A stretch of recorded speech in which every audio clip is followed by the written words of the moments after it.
Samedi soir, boulevard de Strasbourg à Paris, des rues blindées, devant des salles de spectacle combles.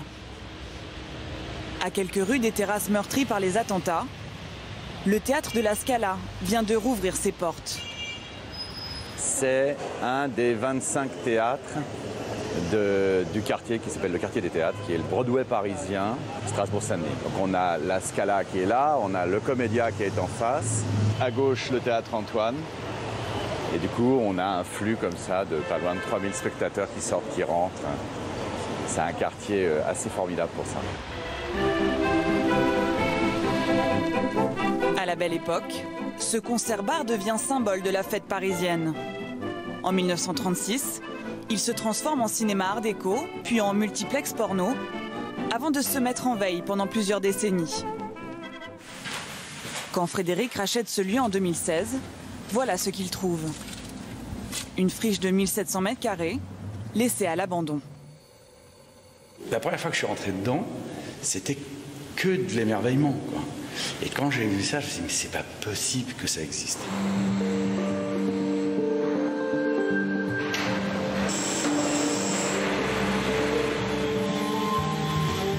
Deux ans de travaux plus tard, son enthousiasme est intact.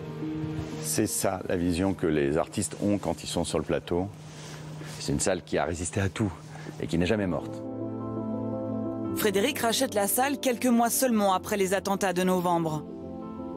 Dans ce climat de tension, faire vivre ce théâtre devenait presque un acte militant. Je crois qu'il y a un réflexe très frondeur. Moi, j'aime ça.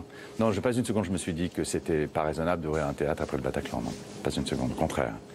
Je trouve que c'est important de faire en sorte que le théâtre soit plus fort que ça. Oui. Pour ouvrir cet espace, Frédéric a dû s'adapter aux nouvelles normes de sécurité post-attentat.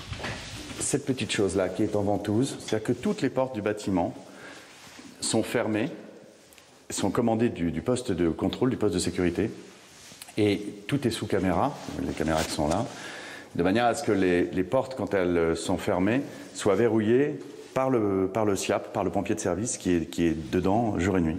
La menace terroriste pèse au quotidien dans son esprit. Oui, j'y pense, bien sûr, naturellement. On n'est pas à l'abri de ça et je pense que beaucoup de vigilance peut empêcher quelque chose.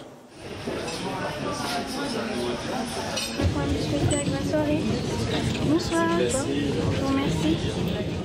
3 ans après les attentats, les spectateurs aussi y pensent encore, même si le temps a apaisé leurs esprits. Il peut m'arriver de regarder un petit peu autour de moi l'attitude des personnes. Ça reste inscrit dans nos esprits. On y a pensé juste après, donc c'est 2015. Hein, ça.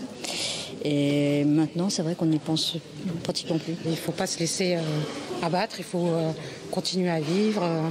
Et puis c'est aussi un exemple qu'on doit donner à nos enfants. Malgré les événements, il faut lutter, il faut vivre, il faut que Paris vive. En 2 mois, déjà 17 000 spectateurs ont applaudi un spectacle à la Scala, comme un symbole de la résilience parisienne.